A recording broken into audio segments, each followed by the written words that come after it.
Hello दोस्तों, आप सभी का स्वागत है मेरे यूट्यूब चैनल एसएन की पाठशाला पर, जहां हम आपको सिखाते हैं इंग्लिश को आसान बनाना। दोस्तों, आज का हमारा टॉपिक है बंगाल बोर्ड क्लास 12 का एक poem asleep in the valley, जो लिखा गया है आर्थर रिम्बाउड के द्वारा। यह एक बहुत ही अच्छी पोएम है और मेरी मानो तो आप सबको इसे अच्छे से पढ़ना चाहिए। इससे हमें शांति का मैसेज मिलता है और यह पोएम हमें यह बताता है कि इंसान के लिए युद्ध कभी भी लाभदायक नहीं हो सकता। इससे जीतने और हारने वाले दोनों को ही नुकसान होता है और जनधन की क्षति होती है। दोस्तों, इस वीडियो को मैं दो पार्ट में कंप्लीट करूंगा। पहले पार्ट में हम लोग इसकी समरी को, थीम को, राइम स्कीम को और पोएट के बारे में जानेंगे। दूसरे पार्ट में इस पोएम को लाइन बाय लाइन में आपको हिंदी में ट्रांसलेट करके समझाऊंगा और बहुत ही आसान भाषा में समझाऊंगा। तो दोस्तों, वीडियो बहुत बड़ी ना हो जाए, इसलिए स्टार्ट करते हैं बिना किसी देर के। Let's begin.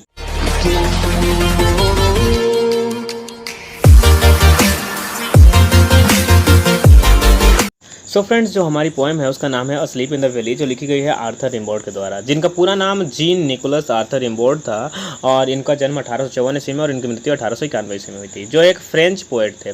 आप एक बात इनके बारे में जानिए कि इन्होंने अपनी उम्र जो थी उनकी जब बहुत कम थी, मतलब करीब वो 12 साल के थे, तब से उन्होंने पोएम लिखना स्टार्ट कर दिया था और वो 19 साल के होते होते उन्होंने पोएम लिखना बंद भी कर दिया था।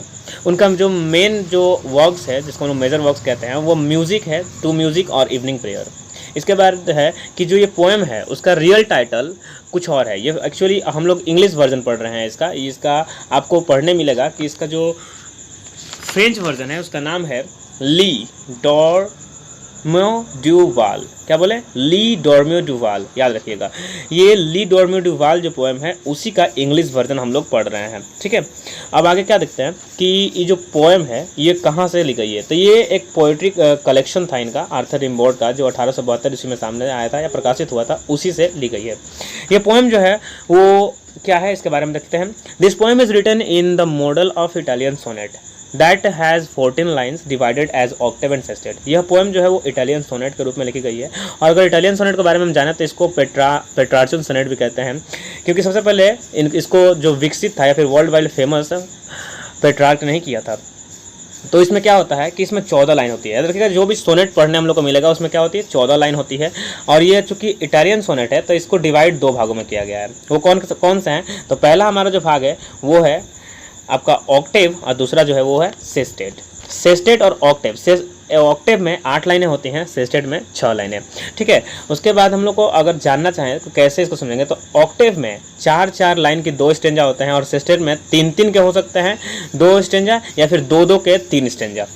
यह पोएम हमको बताती है कि वॉर जो है कैसे फ्यूटिलिटी है, मतलब कि बहुत ही ख़राब है और डिस्ट्रक्शन का कारण है। यह पोएम जब स्टार्ट होती है तो हम लोग देखते हैं कि ये जो हमारा सोल्जर है वो सोया हुआ है नेचर्स की गोद में, यानी कि ब्यूटीफुल नेचर्स के साथ बैकग्राउंड को लेकर के शुरू होती है, लेकिन बाद में हमें देखने को मिलता है कि एक यंग सोल्जर का डेथ इसमें छिपा हुआ है और जो सोल्जर है वो क्या है, वो एक्चुअली सोया हुआ नहीं है बल्कि वो मृत है। तो हम लोग आगे देखते हैं और आगे इसको समझते हैं अच्छे से। तो फ्रेंड्स, अभी हमने पोएट के बारे में समझा और जो ये पोएम है उसके बारे में समझा कि पोएम किस टाइप की पोएम है, अगर सोनेट है तो किस टाइप की सोनेट है और इसमें कितने लाइनें हैं और इससे क्या पता चलता है। हम लोग देखते हैं तीसरे नंबर में राइम स्कीम को।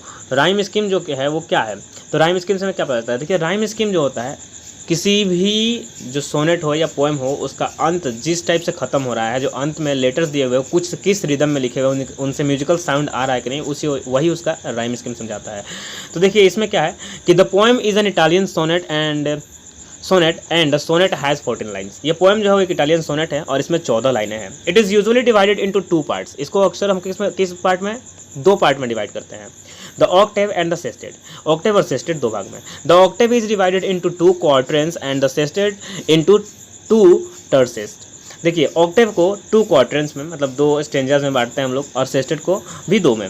इसमें क्या है कि द क्वार्टरन फॉलोज, मतलब जो क्वार्टरन है उसकी राइम स्कीम है ABCB, मतलब कि ABCB फिर ABCB। क्यों? क्योंकि जाहिर सी बात है 2 भागों में बांटा हुआ है ना। फिर उसका राइम स्कीम हो गया। और द सेस्टेट है उसका राइम स्कीम है AAB, मतलब कि आपको जब मैं समझाऊंगा पोएम उसमें मैं आपको दिखाऊंगा कि कैसे ये ABCB आ रहे हैं और AAB और AAB आ रहा है, ठीक है। तो आगे वीडियो जो आने वाली है उसमें देखिएगा इसको आप अच्छे से।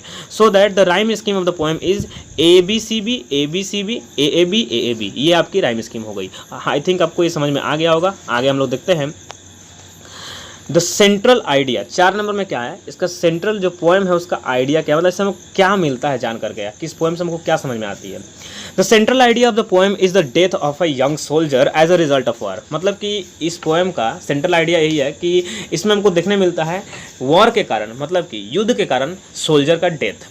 The body of the soldier is lying in a valley that is bursting with life, एक जो सोल्जर था उसका बॉडी क्या थी, एक वैली में क्या है, वैली में वो लेटी हुई है, लाइंग है ना, पड़ी हुई है।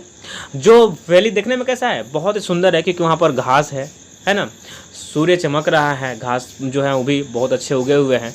तो इस तरह से देख करके लग रहा है, देख करके बर्स्टिंग विथ लाइफ, मतलब पूरा लाइफ ही लाइफ वहाँ दिखाई दे रहा है। This accounts for the fact that even amidst death life surround us, और ये हमें यह बात हमें ये बताती है कि मृत्यु के बीच में भी लाइफ माने कि जीवन हमें घेर रहती है। However, this can also mean that although life is beautiful and all around us, इसका मतलब यह भी है कि लाइफ हालांकि कितना भी सुंदर क्यों नहीं है और हमारे चारों तरफ क्यों नहीं है, death is inevitable and sudden, death भी इसका एक ऐसा पार्ट है जिसको हम लोग नकार नहीं सकते, ये सडन है, अचानक आ जाती है। Thus the aim of the life should be embrace it, मतलब कि इंसान के जीवन का एम जो है वो यही होना चाहिए कि हम लोग को इसे अच्छे से सुकून से गले लगा लेना चाहिए, मतलब मृत्यु को, जब मृत्यु आए तो परेशान इससे नहीं होनी चाहिए। अगला जो है वो समझते हैं हम लोग इसमें कि थीम क्या है। देखिए मैंने पहले जो वीडियो बनाई थी उसमें थीम को अच्छे से एक्सप्लेन किया था, अगर आपने उसको नहीं देखा है तो आप उसको प्लीज़ देख लें, जिससे कि आपको और अच्छे से समझ में आए। थीम इस पोएम की क्या है, कि थीम क्या होती है, जिस पर जिस चीज़ को दिखाया गया हो इस पोएम में, जिस चीज़ के बारे में चर्चा किया गया हो वही इसका थीम होगा। तो इसमें मेनली 3 थीम है जो मैं आपको बताता हूँ। Themes of the poem, there are mainly 3 themes used in the poem asleep in the valley, मतलब कि इस पोएम में 3 मुख्य थीम का यूज़ किया गया है ना। पहला जो थीम है हमारा वो है, देखिए, स्लीप एज डेथ, मतलब कि सोना, सोना कौन, गोल्ड का बात नहीं कर रहा हूँ मैं, सो जाने को कह रहा हूँ, उसका तुलना डेथ से की गई है। अब इसको समझते हैं। Death and sleep are used interchangeably in the poem, मतलब कि डेथ और स्लीप को इसमें क्या किया गया है, एक दूसरे का पार्ट बताया गया है, एक दूसरे को दिखाया गया है कि दोनों एक दूसरे के क्या है, इंटरचेंजेबली इसको यूज़ करते हैं हम लोग, है ना। Here death is presented as sleep, यहाँ पर डेथ को स्लीप के थ्रू दिखाया गया है। That is peaceful and never ending, peaceful मतलब क्या है, जो शांत है उससे शांति मिलती है और कभी खत्म नहीं होगा, मतलब एक ऐसी स्लीप को दिखाया गया है, मतलब मरने के बाद तो समझ सकते हैं ना कि कोई इंसान अब जगेगा नहीं, उसको किसी कोई फर्क नहीं पड़ने वाला, अब वो हमेशा के लिए सो गया, इसका मतलब दिखाया गया। जस्ट एज रिम्बॉर्ड ने इसके बारे में क्या बता रहे हैं वो देखिए, just as Rimbaud believed in embracing life he believed in accepting death. इसी तरह से ये देख करके बताते हैं रिम्बॉर्ड कि जो लाइफ है ना, उसको अगर हम लोग गले लगाते हैं तो हम लोग को डेथ को भी एक्सेप्ट करना चाहिए,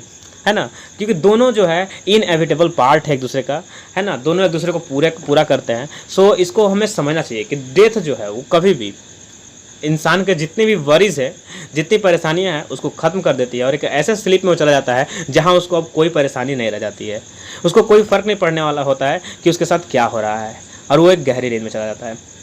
अगले थीम को हम लोग देखते हैं, वो है बी नंबर थीम। देखिए, द फ्यूटिलिटी ऑफ वॉर, मतलब कि इसमें वॉर जो है उससे कितनी क्षति पहुंचती है उसको दिखाया गया है। पहला चीज़ हमने देखा कि स्लीप कैसा, डेथ के जैसा, मृत्यु के जैसा सोना।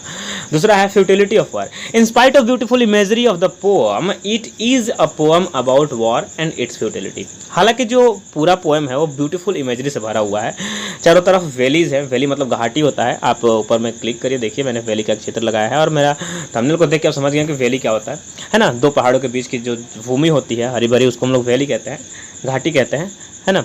अब इसमें समझ में आ गया। तो फिर पोएम क्या दिखाता है कि जो पोएम है उसकी इमेजरी हालांकि बहुत ब्यूटीफुल है, बहुत सुंदर है, लेकिन क्या है, it is a poem about war and it's futility. हालांकि पोएम में सुंदर सुंदर इमेजेस का दिखाया गया है, लेकिन यह पोएम उसके बारे में नहीं है, यह वॉर के बारे में और उसकी फ्यूटिलिटी के बारे में है। मैं आपको बता दूं कि पोएट जो है वो खुद भी एक सैनिक रह चुके हैं, अपने एक्सपीरियंस को यहाँ पर वो शेयर किया है कि कैसे ये जो पोएम मतलब कि जो लिखी हुई है वो कैसे वॉर से प्रभावित है, वॉर किस तरह से जो है वो परेशान मतलब किसी को भी के जीवन में अंत को लाता है और कैसे इंसान के जीवन को बर्बाद कर देता है उसके बाद है द प्रोटागोनिस्ट, मतलब जो इसमें सोया हुआ है वो प्रोटागोनिस्ट होता है, मेन कैरेक्टर, जिसको हम लोग हीरो कहते हैं, जैसे फिल्म में हीरो होता है वैसे प्रोटागोनिस्ट होता है, ठीक है। The protagonist of the poem is a young soldier. Protagonist कौन है? एक यंग सोल्जर है, who is shot to death, जिसको क्या हुआ, गोली मारकर इसकी हत्या कर दी गई है, by the soldiers against him, जो उसके विरुद्ध सैनिक थे। मतलब कि दो सैनिक मान लीजिए लड़ रहे हैं, तो एक सैनिक को क्या हो गया, मृत्यु हो गई। We can see destruction everywhere after the war. जब वॉर खत्म होती है तो हम लोग क्या देखते हैं, चारों तरफ बर्बादी ही बर्बादी, डिस्ट्रक्शन देखने को हमें मिलता है, उसी को दिखाया गया यहाँ पर। According to the poet the poem is a gentle irony. एक पोएट के अनुसार क्या है, एक नरम, जिसको मैं कहते हैं नरम यहाँ पर नहीं होगा, एक सिंपल आयरनी है। किसके through? Against the sacrifices of thousands of soldier for the sake of the war. War जो है उसके कारण जो परेशानियां होती है, जो प्रॉब्लम उत्पन्न होते हैं, उसके अगेंस्ट, जैसे बहुत लोगों की मृत्यु हो जाती है जब भी कोई वॉर होता है, तो उसी को, उसमें जो लोग सेक्रीफाइस करते हैं, जो सोल्जर्स होते हैं उनकी जान जाती है, तो उसको दिखाया गया है और उसका विरोध भी किया गया है। आयरनी का यूज़ करने का मतलब हुआ कि यहाँ उल्टा, वहाँ ऐसा होना नहीं चाहिए, उसको दिखाया जा रहा है। Thus the war is futile and mindless। तो इस तरह हमें जानने को मिलता है कि जो वॉर होता है वो फ्यूटाइल होता है और माइंडलेस होता है, मतलब कि ऐसा होना नहीं चाहिए, बहुत बर्बादियाँ इसको देखने को मिलती है। और ये जो होता है वो माइंडलेस पीपल के कारण होता है, मतलब इसमें दिमाग नहीं लगता है कि ऐसा नहीं होना चाहिए, है ना। आगे के थीम को हम लोग डिस्कस करते हैं, जो थर्ड थीम है। क्या मिलता है इसमें हम लोग को देखने को, तो इसमें है the beauty of life. Beauty of life में क्या है, wrecks of war, Wrecks of war, the poet manages to appreciate life in the form of sunlight, water, flowers, insect and the grass on which the soldier is lying। मैंने क्या बोला, the beauty of life यहाँ पर इसमें दिखाया गया। कैसे दिखाया गया है कि हालांकि चारों तरफ वॉर फैली हुई है, फिर भी पोएट जो है क्या करते हैं, मैनेज टू अप्रिशिएट, मतलब कि किसी तरह से क्या करते हैं, मैनेज करते हैं खुद को प्रशंसा करने के लिए, किस चीज़ का, लाइफ का, मतलब जीवन का। इन द फॉर्म ऑफ, किसके थ्रू, सनलाइट, सूर्य के प्रकाश के थ्रू, वाटर मतलब कि पानी के थ्रू, फ्लावर्स जो वहाँ फूल खिले हुए हैं उसके थ्रू, और इंसेक्ट्स जो वहाँ पर भौरे जैसे इंसेक्ट्स हैं या फिर जो मंडरा रहे हैं वहाँ पर उनके थ्रू।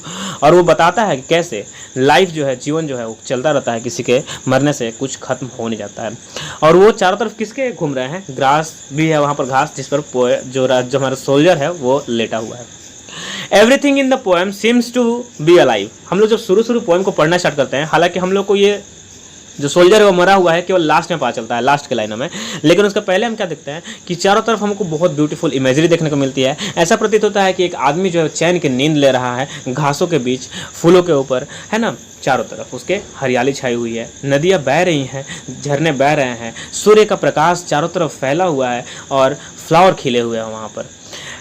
उसके बाद है हेयर, यहाँ पर स्पेलिंग थोड़ा सा मिस्टेक है, HER होगा, here that has been song by sleep that represents life. यहाँ क्या है, यहाँ एक सॉन्ग को क्रिएट किया गया है, दैट हैज़ बीन क्या है, सॉन्ग एक है, ये जो पोएम है वो एक गाने के रूप में प्रस्तुत किया गया है जो रिप्रेजेंट्स करता है लाइफ को, जीवन को। हालांकि डेथ जो है इंसान का अंत होता है, लेकिन इसके थ्रू क्या ऐसा थोड़ी ना हो जाता है कि लाइफ पूरी ख़त्म हो गई, आगे भी लाइफ चलती रहती है और मनुष्यों का जीवन आगे चलता रहता है। तो इस तरह से ये पोएम में हमने इतना देख लिया, अब आगे क्या देखना है हम लोग को, ये पोएम खत्म हो चुका है। मिलते हैं फ्रेंड्स नेक्स्ट पोएम में, टिल देन टेक केयर, अपना ख्याल रखें। और मैं जल्द ही इसका पार्ट 2 अपलोड करूँगा, जिसमें मैं लाइन बाय लाइन आपको हिंदी में उस पोएम का ट्रांसलेट करूँगा जो इसका नाम है a sleep in the valley, और इसको आप ज़रूर देखें क्योंकि इसके बाद आपको पोएम बहुत अच्छे से समझ में आने वाली है। सो मिलते हैं अगली वीडियो में, टिल देन टेक केयर।